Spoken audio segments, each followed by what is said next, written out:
चावला जी नमस्कार। Good morning India. आप सभी को सुबह की बहुत बहुत शुभकामनाएं। और मैं आपको दिखा रहा हूं कैलिफोर्निया का वो एरिया जहां जिस दिन ट्रम्प प्रेसिडेंट बने थे और अगले ही दिन जब उन्होंने 20 जनवरी को एग्जीक्यूटिव ऑर्डर साइन किए कि इलीगल इमिग्रेंट्स को डिपोर्ट किया जाएगा और खास तौर पे वो जिनकी डिपोर्टेशन लगी हुई है वो लोग और साथ में जिनके ऊपर कोई क्रिमिनल चार्जेस था वो लोग उनको डिपोर्ट किया जाएगा। तो ये जो एरिया मैं दिखा रहा हूँ ये बेकर्सफील्ड का एरिया है। बेकर्सफील्ड कैलिफोर्निया में एक बहुत बड़ी कम्युनिटी है जिसमें मैक्सिकन्स, इंडियंस खूब सारे हैं, भरपूर मात्रा में हैं। और ये एक ऐसा एरिया है जहां पे सबसे ज्यादा पैदावार होती है, खेती बाड़ी की सबसे ज्यादा पैदावार होती है। आप ये समझ लो कि 70-80% खेती बाड़ी इसी एरिया से पूरे अमेरिका में जाती है। आप देख रहे होगे दूर थोड़े से पहाड़ से भी नजर आ रहे हैं और सूरज छिप चुका है और आपके वहां निकल चुका होगा और हमारे यहाँ लालिमा नजर आ रही है आसमान में। तो जिस दिन वो एग्जीक्यूटिव ऑर्डर साइन हुए तो उससे अगले दिन असर देखने को ये मिला कि इस बेकर्सफील्ड एरिया में जैसे संतरे की तुड़ाई का काम चल रहा था, हार्वेस्टिंग सीजन था बहुत ज्यादा, तो 70% जो किसान थे, खेत में काम करने वाले मजदूर थे, 70% लोग काम पे गए ही नहीं। और इसका असर आज हम यहाँ देख के भी आए हैं बेकर्सफील्ड में, फ्रेजनो एरिया में। स्टोरों पे और उन पे इतनी भीड़ नजर नहीं आ रही है, कुछ गाड़ियां भी रोडों पे कम नजर आ रही हैं और भय का माहौल शायद अब भी बना हुआ है। लेकिन एक बात मैं जरूर कहूंगा आप सभी के माध्यम से, आप साथ साथ देखते भी रहो कि कैसे ये शाम का वेला है, बड़ा सुहाना है, बड़ा अच्छा है। और ये देखिए बाहर खेतों की भी आपको मैं लालिमा दिखा दूं, आसमान किस तरह का बढ़िया आसमान है और आप देखते जाइए। तो कुछ चीजें आप लोगों के साथ साझी करूंगा जो कि बहुत ही ज्यादा जरूरी है, मैं समझता हूं, और आप सभी समझदार हैं, आप सभी के लिए जरूरी है। और खास तौर पे उन बच्चों के लिए, उन भाइयों के लिए जो अमेरिका में रहते हैं और उनके परिवार वालों के लिए जो इंडिया में बैठे हैं और कोई चिंता में है तो कोई वैसे डरा हुआ है। तो ऐसे में दुर्घटनाएं बहुत हो रही हैं अमेरिका के अंदर। तो मेरी सबसे बड़ी हाथ जोड़ के गुजारिश है, सबसे रिक्वेस्ट है कि कोई भी भाई परेशानी में, टेंशन में, डिप्रेशन में, तनाव में जाके कोई ऐसा कदम ना उठाए जिससे कि बहुत भारी नुकसान हो जाए और भरपाई करनी उसकी मुश्किल हो जाती है और पीछे परिवार वालों को बहुत हर्जाना भुगतना पड़ता है। और ये बात सिर्फ पैसे की नहीं है कि कोई 50 लाख 70 लाख लगा के आया है। बात इसकी है कि वो बच्चा, वो भाई, वो इंसान, वो किसी का बेटा, किसी का पोता, वो कहां से आएगा। क्योंकि ये मैं इसलिए कह रहा हूं,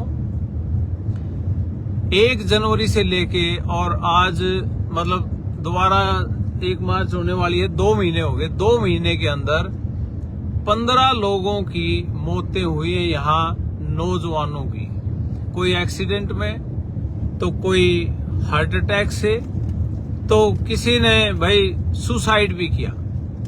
तो ये जो इस तरह की घटनाएं और इस उम्र में और इनमें से जितने लोग गुजरे, जितने भाई इस दुनिया छोड़ के चले गए, वो 25 से 27-28 साल की उम्र थी उनकी और कई तो 21-22 साल के थे और कुछ एक इनमें ऐसे भी थे जो अपने माँ बाप के बिल्कुल अकेले थे।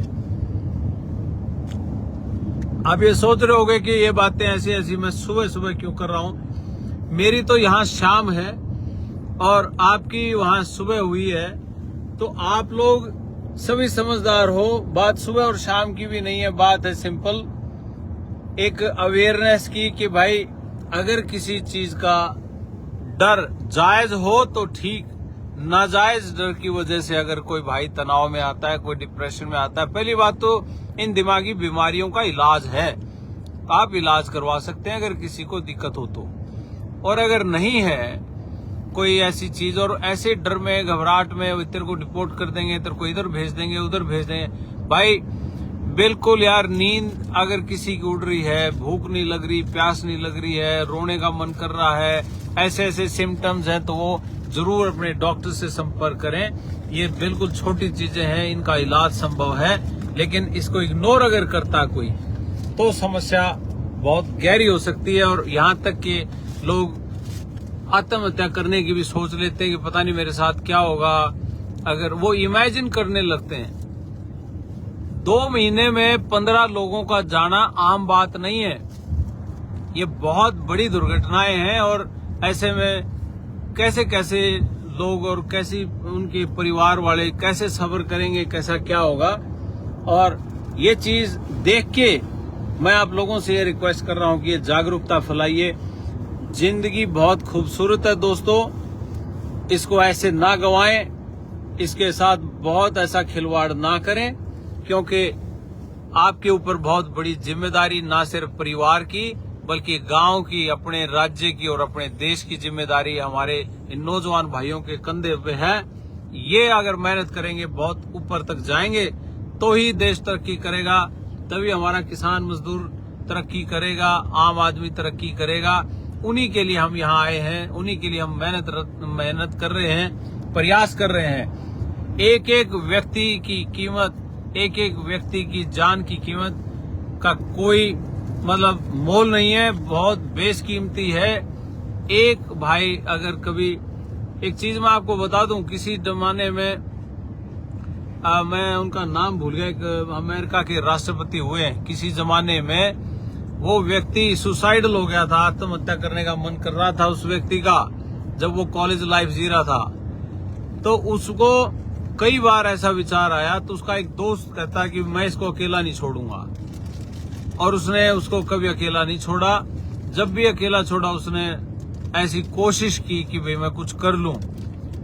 तो एक दिन जो उसके साथ रहता था, उसका भाई, उसका दोस्त, उसकी माता जी गुजर गई, और वो कहता भाई मैं जाऊंगा जरूर उसके अपनी माता के उस पे, और लेकिन अगर मैं चला गया, इसको पीछे से छोड़ा तो ये कुछ कर ना ले। तो वो कहता कि भाई तू मेरे साथ चल। वो कहता कि ना, मैंने नहीं जाना, तू जा अकेला ही। उसको अकेला भेजने के चक्कर में उसको ये था कि ये निकले यहाँ से और मैं कुछ करूं। लेकिन उसको लगा कि भाई मेरी माँ तो मर ली, लेकिन अगर इसको छोड़ दिया तो ये भी चला जाएगा। इस चक्कर में उसने उसको अकेला नहीं छोड़ा।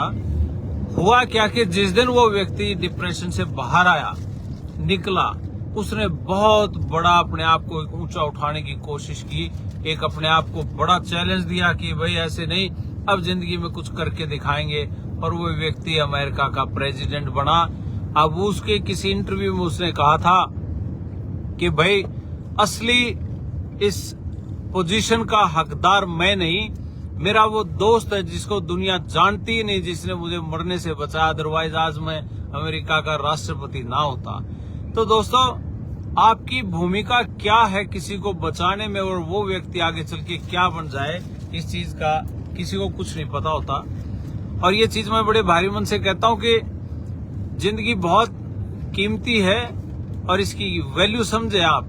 आपका एक एक कदम यहाँ पे उठाया हुआ बहुत बड़ा मायना रखता है और बहुत बड़ा मैसेज होता है। तो दोस्तों, ये नौजवान लोगों के साथ इस तरह की हरकतें, कि जो आपका किसी को स्ट्रोक हो गया और किसी को हार्ट अटैक हो गया, ये सब चीजें लाइफस्टाइल से जुड़ी हुई चीजें, जिनको रिमूव किया जा सकता है, जिनसे बचा जा सकता है।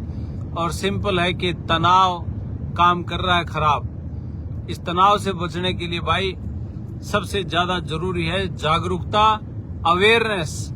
आप अवेयर हो, क्योंकि इस बात से मुझे याद आया कि मैं इस एरिया से निकल रहा हूं। ये इतना बड़ा एरिया है बहुत ही ज्यादा बड़ा एरिया आप देख रहे हो। यहाँ पे पहाड़ियां सी भी नजर आ रही हैं और एक वैली है।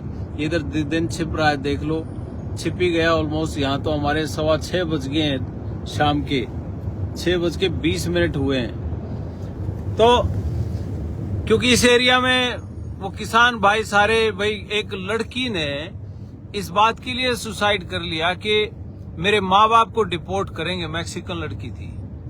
अब ऐसी ऐसी खबरें सुन के बड़ा दिल दहलता है कि भाई क्या हो रहा है। और जब खबरें हमारी कम्युनिटी की आती हैं कि इंडियन लोग अपने भाई जो पंजाब के, हरियाणा के, और मोस्टली हरियाणा के हमारे ज्यादा संपर्क में रहे, उन लोगों की जब कोई खबर ऐसी आती है तो दिल टूटता है बहुत कि यार क्यों एक और गया। ऐसी चीजें बहुत ही आदमी का दिमाग भी खराब करती हैं, दिल भी खराब होता है और बड़ा मन दुखी होता है कि कैसे जिन चीजों को बचाया जा सकता है, अगर उस पर हम काम नहीं कर रहे हैं तो उसके लिए तो मैं कहता हूँ हम कहीं खुद भी कसूरवार हैं कि हम सबकी जिम्मेदारी बनती है जागरूकता फैलाने के लिए। और आप ये मैसेज सब तक पहुंचाएं ताकि कोई भाई बिना जागरूकता के अगर इस तरीके की चीज का शिकार होता है तो उस चीज के लिए हम सब लोग, जो खास तौर पे पढ़े लिखे लोग, वो जिम्मेदार हैं। और मैं ये ऐसा कहूंगा कि इस समय के मौके पे सारे भाइयों की एक जिम्मेदारी बनती है, एक नैतिक फर्ज बनता है कि एक दूसरे को संभालना, एक दूसरे का ध्यान रखना कि भाई कोई बात नहीं, चिंता मत करो, जिंदगी से बढ़ के कुछ नहीं है, जो किस्मत में लिखा वो होगा। लेकिन अभी तक जो माहौल चल रहा है, ऐसे में आप लोगों को मैंने कई बार पहले भी वीडियो के माध्यम से बताया, डरने की जरूरत नहीं। आपका ए नंबर आपके पास है, आपके वकील आपके पास हैं, कोई कुछ नहीं होता। और अब तक कितने लोगों को पकड़ के भेजे जा चुके हैं, ऐसा कुछ भी नहीं है, ऐसी कोई हाहाकार नहीं है। हाँ, सख्ती जरूर है।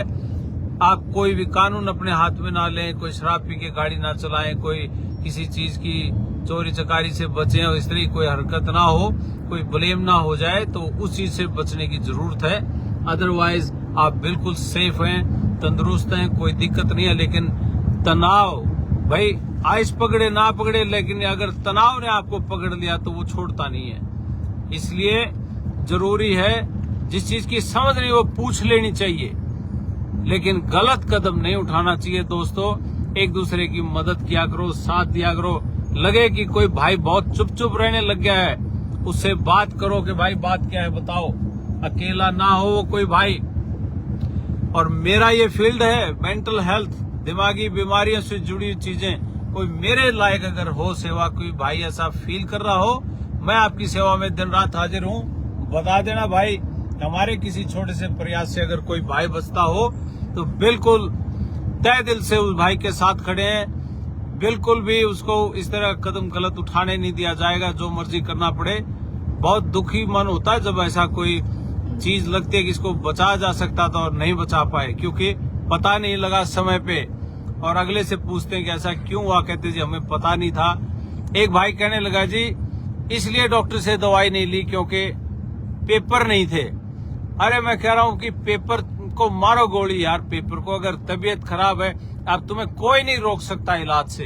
अमेरिका में बैठे हो तुम, तो बताया करो इस तरह की चीजें अगर होती है तो भेजेंगे आपको डॉक्टर के पास, दवाइयां भी होंगी और सब कुछ होगा। चिंता करने की जरूरत नहीं, चाहे $1,00,000 बिल आ जाए, उसका क्या फर्क पड़ता है। देख लेंगे उस बिल को और उन सारी चीजों को, ऐसा नहीं है। लेकिन बिल्कुल भी आप लोग इस तरह की चीजें भाई बचने की जरूरत है। दोस्तों, आप खुद समझदार हो, तो मैं तो आपको ये दिखा रहा हूँ कि रोड के माध्यम से भी कि भाई कैलिफोर्निया का बेकर्सफील्ड एरिया था, ये जो सेंट्रल वैली, ये वैली यहाँ खत्म होने लगी है और इसके बाद ये पहाड़ियां शुरू हो जाएंगी।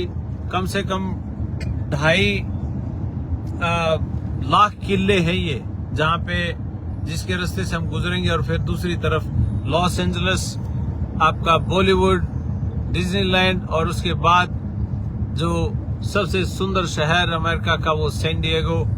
और वहां जाके रात को पड़ाव होगा, वहां जाके रात को निंद्रा ली जाएगी भाइयों। तो एक मैसेज भी था और एक शाम की हमारी जो 2 गौ धुली तो यहाँ नहीं है, लेकिन वैसा सा एक बेला था तो मुझे लगा आप लोगों से बात करूं।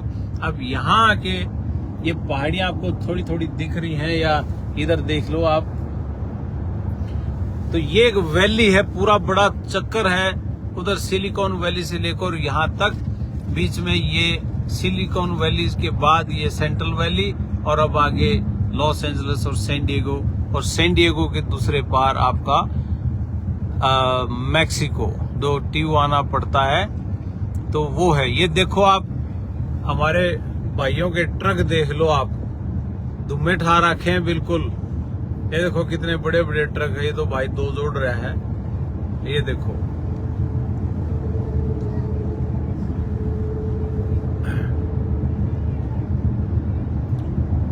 तो ये 12-12, 15-15 घंटे ट्रक चला के पूरे देश का पेट पाल रहे हैं, पेट भर रहे हैं पूरी दुनिया का। सल्यूट है इन भाइयों के एनर्जी को। और किसान के बेटे हैं पीछे भी, और यहाँ भी पहले इंडिया में पेट भरते थे पूरे देश का, और अब यहाँ आके इनका भी पेट भर रहे हैं। इनकी एनर्जी को सल्यूट है भाई। ध्यान से गाड़ी चलाया करो, और नींद आओ तो अपना साइड में लगा के सो जा रहो भाई। सेहत से कोई खिलवाड़ ना करे कोई भाई, क्योंकि बिल्कुल तंग आ लिए बुरी खबरों से, और कोई बुरी खबर सुनने का कोई मन नहीं है भाई। तो बच के बचाओ ही में ही बचाव है। अपना ध्यान से भाई, प्यार से अपना गाड़ी चला करो। ये देखो जी, ये पहाड़ी एरिया आ गया, आगे नेटवर्क भी कटेगा। तो आप सभी को फिर से मेरा नमस्ते, राम राम, सत श्री अकाल, आदाब, और आपका दिन शुभ रहे। धन्यवाद। जय हिंद साथियों।